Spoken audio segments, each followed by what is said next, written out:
तमिलनाडु की राजनीति इस वक्त एक बड़े बदलाव के दौर से गुजर रही है और इस बदलाव के केंद्र में है विजय।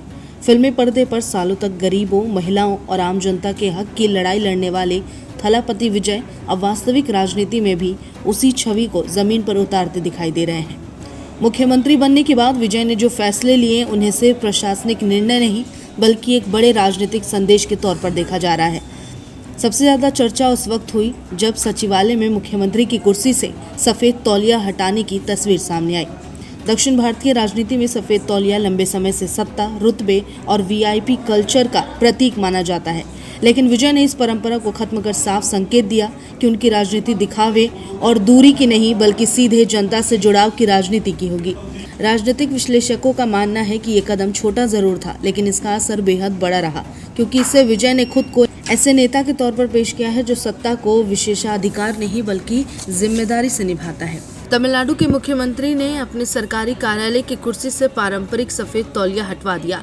यह फैसला उस समय चर्चा में आया जब 14 साल की क्लाइमेट एक्टिविस्ट लिसी प्रिया ने सोशल मीडिया पर उनसे व्हाइट टॉवल कल्चर खत्म करने की अपील की। लिसी प्रिया ने इसे औपनिवेशिक दौर से जुड़ी वीआईपी कल्चर और सत्ता के विशेषाधिकार का प्रतीक बताया। विजय ने इस कदम को अब सादगी, जनता से जुड़ाव और वीआईपी कल्चर के खिलाफ बड़े राजनीतिक संदेश के तौर पर दिखाया है।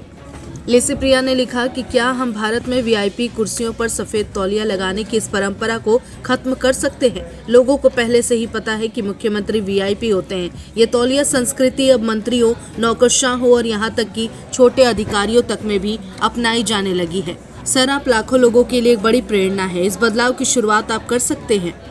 विजय की राजनीति की सबसे बड़ी खासियत ये मानी जा रही है कि वो सिंबोलिज्म और वेलफेयर पॉलिटिक्स को एक साथ लेकर चल रहे हैं। एक तरफ उन्होंने वीआईपी कल्चर पर चोट कर खुद को सादगी पसंद नेता के रूप में स्थापित किया, तो दूसरी तरफ महिलाओं से किया गया सबसे बड़ा चुनावी वादा पूरा करके करोड़ों परिवारों के बीच भरोसे का माहौल बनाया।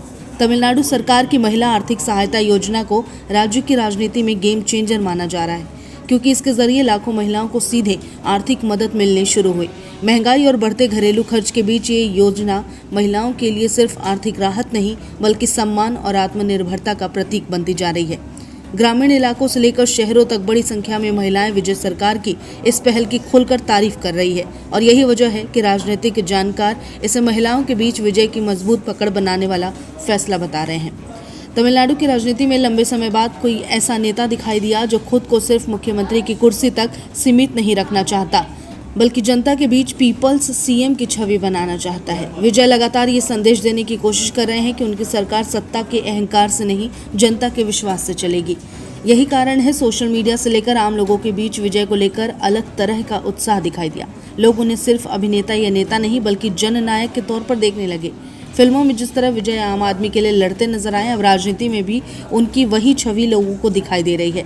वीआईपी कल्चर को चुनौती देना हो, महिलाओं को आर्थिक ताकत देना हो या खुद को जनता के करीब दिखाना हो, हर कदम विजय की राजनीतिक रणनीति को और मजबूत बना रही है।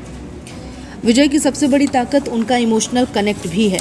वो सिर्फ योजनाएं घोषित नहीं करते बल्कि हर फैसले के जरिए एक संदेश दे रहे हैं कि सरकार और जनता के बीच की दूरी खत्म होनी चाहिए।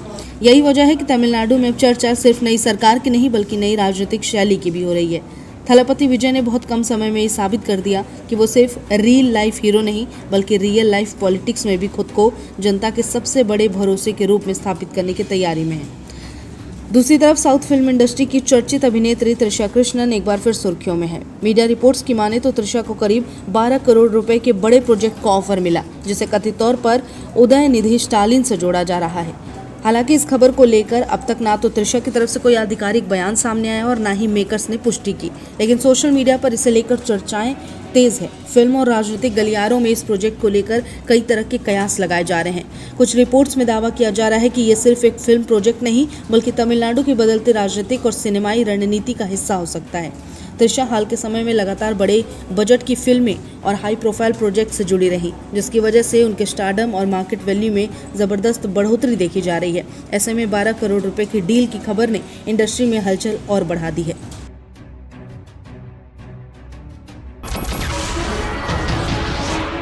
नमस्कार, मैं हूं मानक गुप्ता। अगर आपको हमारा ये वीडियो पसंद आया हो तो इसे लाइक और शेयर जरूर करें और हाँ, हमें सब्सक्राइब और फॉलो करना ना भूलें। ताकि आप देश और दुनिया की कोई खबर मिस ना करें। तो जुड़े रहिए हमारे साथ और देखते रहिए News 24।